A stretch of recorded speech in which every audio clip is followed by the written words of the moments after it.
भारत माता की जय, भारत माता की जय, भारत माता की जय, भारत माता की भारत माता की जय, भारत माता की जय।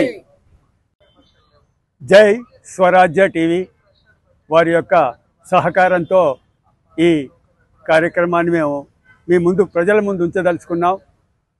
ఈరోజు భారత్ సురక్షా సమితి వరంగల్ జిల్లా సమక్షంలో ఆధ్వర్యంలో హన్మకొండలో నిరసన దినంగా కేంద్ర ప్రభుత్వానికి మా యొక్క హక్కులను తెలియపరచడానికై ఇక్కడ ధర్నా కార్యక్రమాన్ని నిర్వహించాము।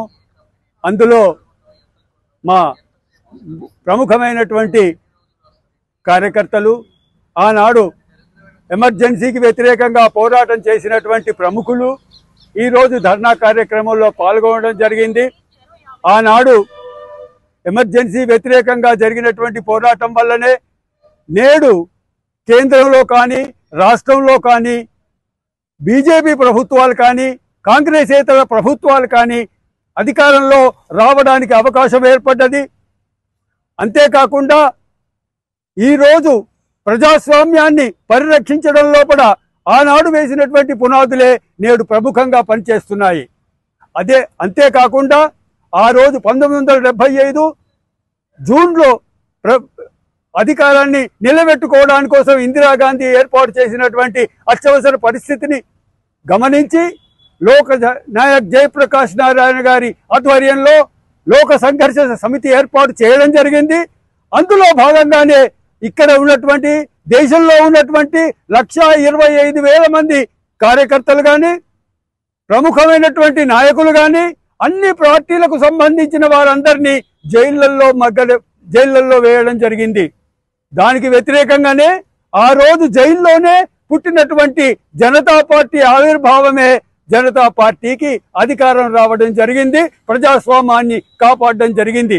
ఈ రోజు ఏదైతే కాంగ్రెస్ పార్టీ వాళ్ళు చెప్తున్నారో రాజ్యాంగాన్ని విలువలు పోయినవి, రాజ్యాంగాన్ని తొంగలో తొక్కాలని ప్రయత్నం జరుగుతున్నది అని చెప్పి విమర్శిస్తున్నారో అది దానికి విన్నగానే ఆ రోజు ఇందిరాగాంధీ ప్రవేశపెట్టినటువంటి రాజ్యాంగేతర శక్తిగా ప్రయత్నం చేసినటువంటి కార్యక్రమాలే నిదర్శనము।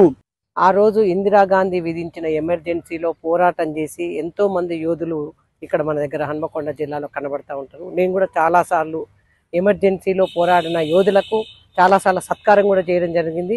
ఇంతకుముందు వారు చెప్పినట్టుగా అప్పుడు ఆనాడు ఎమర్జెన్సీలో వ్యతిరేకంగా పోరాడిన యోధులకు ప్రత్యేకంగా తప్పకుండా కేంద్ర ప్రభుత్వ దృష్టికి కూడా మేము తీసుకెళ్తాం, వాళ్ళకు కూడా తగిన న్యాయం చేసే విధంగా నేను కూడా జిల్లా అధ్యక్షురాలుగా కేంద్ర ప్రభుత్వానికి నివేదిక అందిస్తాం। ఈరోజు కాంగ్రెస్ పార్టీ చెప్తా ఉన్నది ఎంతసేపటికి రాజ్యాంగం అని ఓ బుక్ పట్టుకుని అది అసలు రాజ్యాంగమా కాదో ఆయనకు తెలుసో తెలియదో నాకు తెలియదు।